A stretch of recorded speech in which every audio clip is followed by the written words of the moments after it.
Something utterly mad has been done to children and their families over the last 10 years.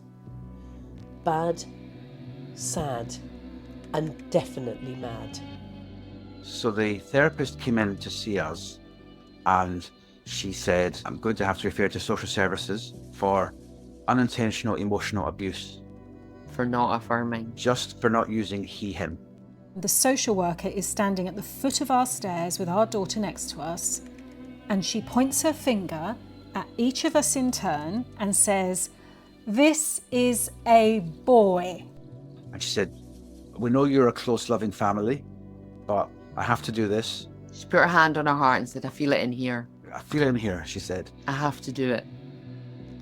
In homes, schools, hospitals, counselling rooms, parents have been threatened, shunned, and driven to despair by the people and authorities they used to trust. We've got an example recently of a refugee child who cannot write her own name in English yet, but came home with the teacher in the primary school having asked her if she thought her trauma was actually because she was born in the wrong body.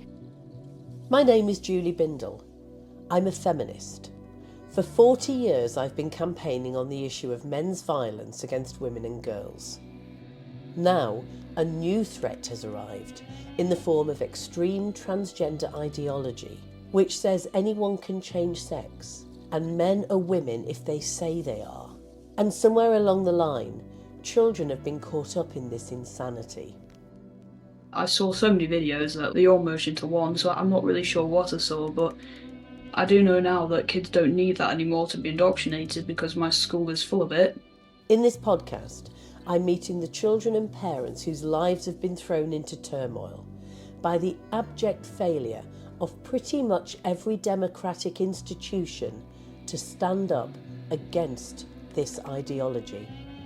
We'll be looking at what's been going on in schools, local authorities, hospitals and clinics, and asking, what now, following the change of government and the landmark Cass report, which blew apart the scandal of an unwarranted and dangerous social and medical experiment on children.